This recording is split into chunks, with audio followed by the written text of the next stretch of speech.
दर्शकों नमस्कार, मैं हूं इमरान आपके साथ। आप देख रहे हैं फसल क्रांति में। इस समय मौजूद हूं इंडिया सीड कांग्रेस में।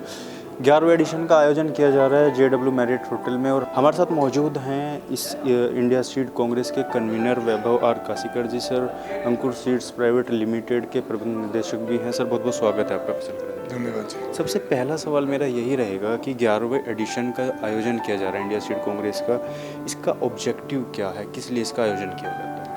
जैसे कि आप देख सकते हो कि हमने Indian seed Congress seeds for global unity, हमारा ये मानना है कि बीज यह हर बाउंड्री के परे है, और हमारा ये जो उद्देश्य है कांग्रेस ऑर्गेनाइज करने का वो ये है कि किसानों तक नई तकनीकें हम कैसे पहुंचा पाएंगे।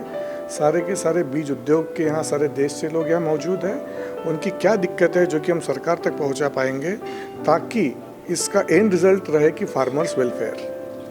सीड इंडस्ट्री को बैकबोन कहा जाता है एग्रीकल्चर की। इवन जब हम भारत की भी बात करते हैं तो कहीं ना कहीं इसको एक रीढ़ की हड्डी माना जाता है। किस तरीके की अभी जो परेशानियां हैं सीड इंडस्ट्री के सामने, वो थोड़ा सा उनके बारे में आप बताना चाहेंगे? क्या दिक्कत है सीड इंडस्ट्री के सामने परेशानियां नहीं, क्या जैसा कि इंफ्रास्ट्रक्चर डेवलपमेंट की बहुत ज़रूरत है हमारे देश में।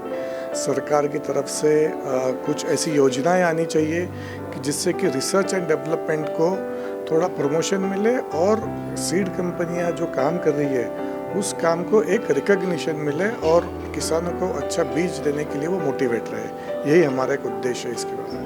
सर, एक बड़ा अहम मुद्दा है स्पूरियस प्रोडक्ट्स का, और क्योंकि NSI का जो सीड कांग्रेस होता है उसमें कई बार ये मुद्दा उठाया भी गया गवर्नमेंट ऑफिशियल्स के सामने भी, तो उसको रोकने के लिए अभी तक क्या क्या गतिविधियां प्राइवेट इंडस्ट्री की तरफ से और गवर्नमेंट साइड से भी हो चुकी हैं, और किन चीज़ों की और ज़रूरत है अभी, आपको क्या लगता है? मैं समझता हूँ कि इस देश में जितनी भी बीज की कंपनियां काम कर रही है, हम सारे के सारे लोग एकदम अच्छी क्वालिटी के बीज किसानों तक पहुँचे, इसकी पूरी कोशिश करते हैं। हम चाहते हैं कि अच्छा बीज ये आखिरी किसान तक पहुँचे, ताकि उसकी फसल बर्बाद ना हो।